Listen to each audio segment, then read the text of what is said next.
Welcome to a new edition of the Neon Jazz Interview Series with New York City-based jazz saxophonist Owen Broder on the 2022 CD Hodges Front and Center, Volume 1. We cover the release of this album, COVID life, the overall jazz community, and so much more. As influential as he's been on the history of jazz saxophone, Johnny Hodges is usually discussed in the light of his key role with Duke Ellington's orchestra. On this new album, Owen shifts the spotlight to focus more intently on the legendary altoist. It's due out on October 14th, 2022 via Outside in Music. This album represents a very new horizon and a world to explore live music and so much more as the world wakes up. Enjoy this interview. I think the last time we spoke was well before the pandemic, and what a different tapestry that's put on everything in the world and being a musician and especially in the jazz community. Right. I think we spoke about the American Roots project. Is that right? Yes, that was it. Great. Cool. Yeah. Very cool. Yeah. I was just going to say thanks for having me back. I'm looking forward to speaking with you. Yeah, absolutely. In fact, it's interesting because, you know, the cover immediately popped out to me, and the way that it was packaged, the CD broke in the mail, and I really wanted to hear it, so I reached out. Yeah, well, I got a digital copy, so I'm good, but I just remember, you know, getting it and thinking, you know, this is one that I was ready to pop in the CD player because I'm still old school like that, which is weird to say, you know, but at any rate, this project is fascinating to me because Johnny is really kind of seen as the guy with Duke, and there's always kind of an asterisk next to his name instead of him being the soloist. But before we get to that, we've already kind of touched on it. How did you survive the pandemic, and how relieving is it now to have an album coming out with the possibility of performing live? A pandemic obviously was a new world for all of us. I do count myself quite lucky that I was able to sink my teeth into a project that was really fulfilling and kept me very busy for a majority of it. I started and worked with an organization called Live from Our Living Rooms that over the course of 3 multi-day series raised $140,000 in support of musicians who had been put out of work by the pandemic. And so over those different series, we put together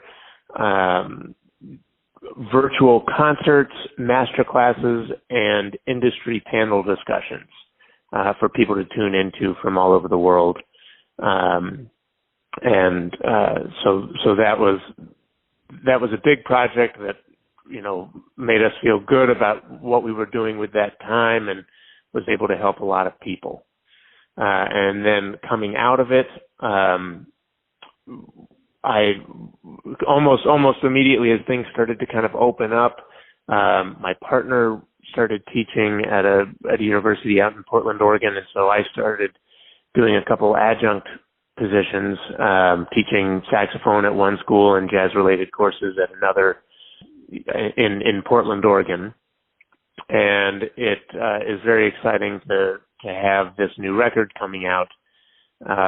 You know, this was recorded in September last year, so again, just kind of right on the heels of the pandemic. And that on its own was a rewarding experience, just to spend 2 days in the studio with some good friends and fantastic musicians making this music that I've been listening to for a very long time. And to have it come out now is a really rewarding feeling, and we're looking forward to an exciting 9-day tour starting at the end of October. So before we get into this album, and obviously you've probably studied and read up on Johnny in a very extensive way, we probably need to clear something up because there's conflicting reports about this. Where'd the nickname come from? From what you know, how did that happen? Great question. So there are 2 kind of prevailing theories. One is that, on gigs, he would, when the band would get fed dinner, he would just eat lettuce, plain. Just, no lettuce, nothing else, just plain lettuce. And so that's one theory. And the other,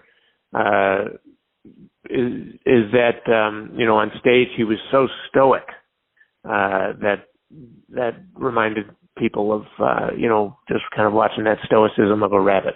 So those are the two prevailing theories. So the one thing that happens when you go into a deep dive on something is you discover things that are surprising, that you just never realized. What is it about the world of Johnny Hodges that you discovered that surprised you, that you stepped away and thought, I had no idea that was the case? Honestly, just the breadth of his own catalog as a band leader. As you mentioned, he's so well thought of as Duke Ellington's lead alto saxophone player, functioning as the lead alto player in a saxophone section in a large ensemble.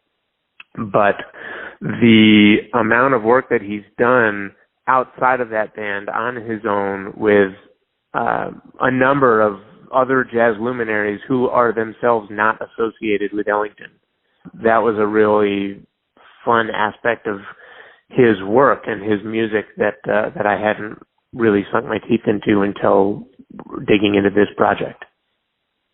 So how is it that you take that body of work that he has and simmer it down to what you're going to put on your album? How did you do that?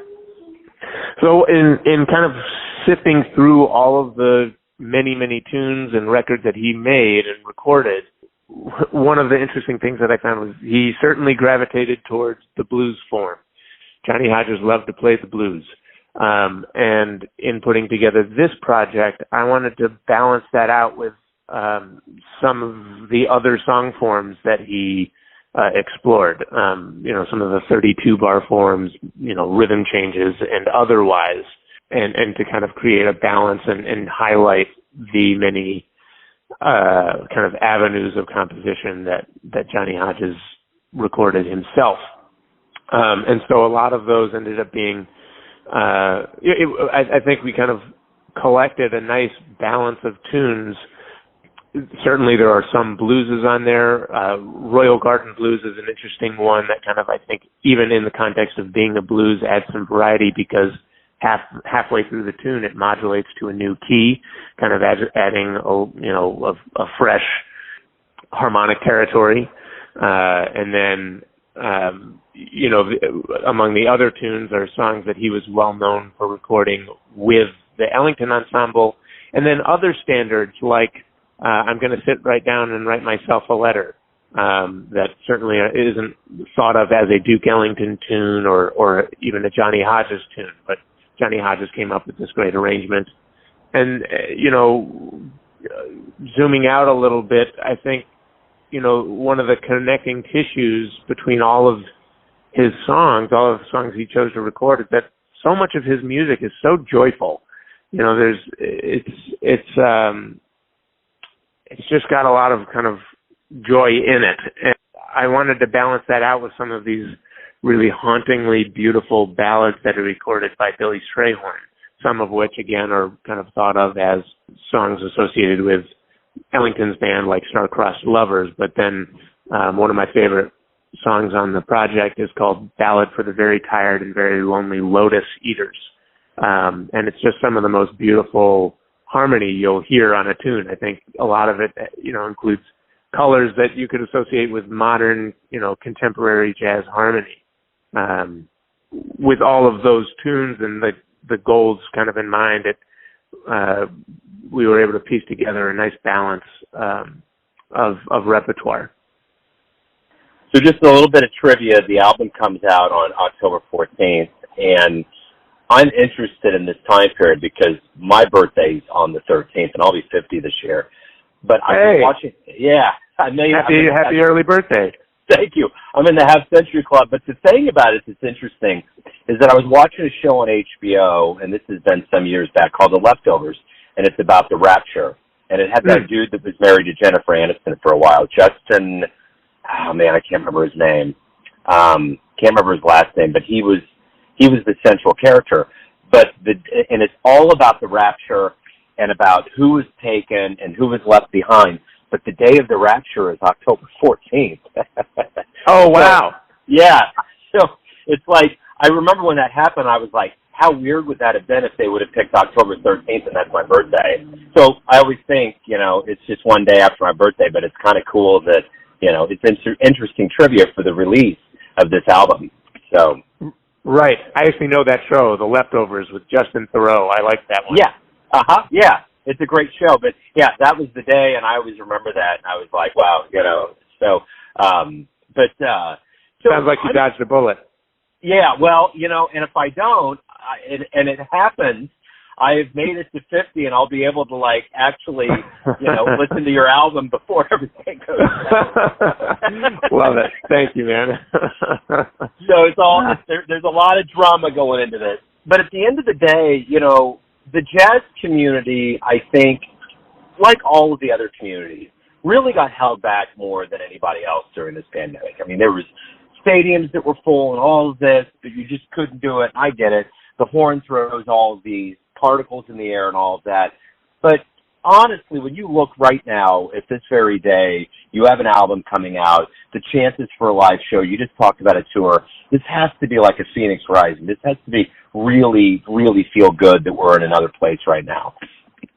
It does. It does. It's exciting to see the world open up and see musicians getting back to what they do. And, on the receiving end of that, it's exciting. Just being able to go to clubs and see people from all over bringing their music, to different parts of the world. And it's just a good thing all around. I think people are still kind of in the place where we're not yet taking for granted what we've gotten back. The one thing I noticed, I ramped up and did more interviews than I ever did before over the pandemic, and I noticed that there was people that just had to walk away because you have to live, or people went to other parts of the world to explore surfing because they just don't know what's going to happen next. But then there's the jazz community that's here right now, and colleges are still full of kids that are wanting to learn jazz. So my question to you, from your vantage point, being a part of this community, how do you see kind of the coming back of the jazz community, the revitalization of this art form in true reality? How do you see that happening right now? I think that's a great question and a multifaceted one. I think in a lot of ways, jazz musicians, during the pandemic, like you mentioned, we've all kind of gained some new skills, whether that's self-recording or, something completely unrelated, coding, for example, or whatever. We've all kind of found these ways to become more self-reliant, as if jazz musicians weren't expected to do enough on our own anyways.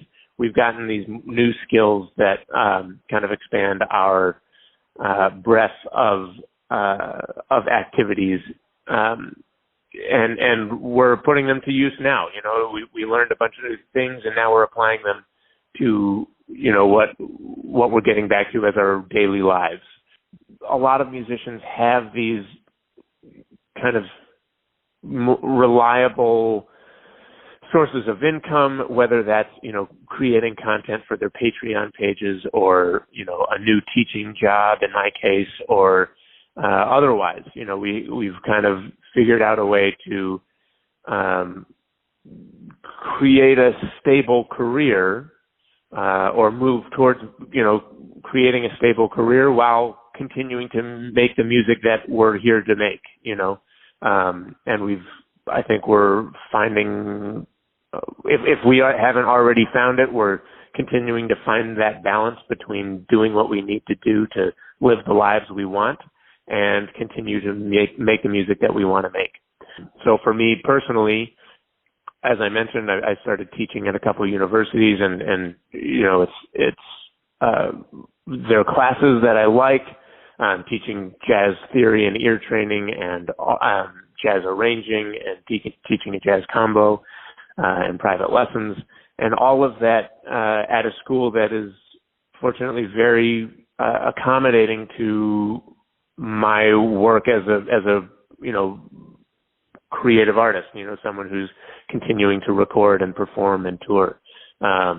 So it's kind of an ideal situation, being able to do something that I like, that supports the creative activities that I want to pursue, and giving me the flexibility to do that. And I think we are all, as a music community, kind of moving towards that, just, continuing to find ways to support ourselves and do the things that we want to do as creative artists. So in our effort to keep the lights on, I want to touch on a couple of things here that we've already mentioned. Outside of Music is releasing your brand new album, retrospective on Johnny Hodges, on October 14th, and you said you have a tour coming up. So if you could let everybody know the best place to pick the album up and stream it, and a little bit more about you and this tour before we go, that'd be great. Sure. So the album will be available on all streaming platforms, of course, and if you'd like to do your part in supporting recorded music, you can pick up the album in its physical form as a vinyl or as a digital copy on Bandcamp, on my own Bandcamp page, or on my website, owenbroder.com. And the tour will be taking this music on the road, starting in D.C. on October 25th, working our way through the Northeast region, and then taking a couple days off, and then kicking off the West Coast leg on November 3rd, starting with Seattle's Earshot Jazz Festival at the Royal Room, and then closing out the tour on November 6th in Portland, Oregon at the 1905. And of course, we'll be doing what I like to think of as our hometown release show in New York City on October 26th at Chelsea Table and Stage. You know, Carrie Polster, I just talked to her the other day, and she mentioned the 1905, and somebody had a tattoo, and she was just referencing how cool it is there, but she has no idea why it's called the 1905. I'm with her on that. So I do not know where it came from. Yeah, and she doesn't either, and she just, it's like a mystery to me when you said that. But, Owen, this has been great, man. Thank you for taking time out. It's great to catch up with you. Good luck with the album. It's wonderful. Good luck with the tour. It's so great to be on this end of things, and to hear the exuberance and the joy of a musician being able to do what they natively love to do. So I appreciate it. Thank you, Joe. Really appreciate you having me, and great to talk to you and catch up. Absolutely. And, we'll have to do this down the line here, but I'm going to tell you right now, when I think about that show and A Rapture, I used to think, there's no way. But now, after we've lived through these last 2 years, anything can happen. That's right. I think you're right about that. So if people start getting sucked up into the air the day the album's released, just turn up the speakers, I guess. Yeah, that's right. That's right. Beautiful. Owen, thank you, man. Good luck with everything. I appreciate it. Thank you, Joe. Take care. Thanks for listening and tuning in to another Neon Jazz interview, where we give you a bit of insight into the finest players in Portland, New York City, Kansas City, and spots all over the globe, giving fans all that jazz. Thanks to Owen for his time, music, and story. If you want to hear more interviews, go to Famous Interviews with Joe Domino on the iTunes Store. Visit neonjazz at youtube.com, and for everything Neon Jazz all the time, go to the neonjazz.blogspot.com. Until next time, enjoy the jazz, my friends.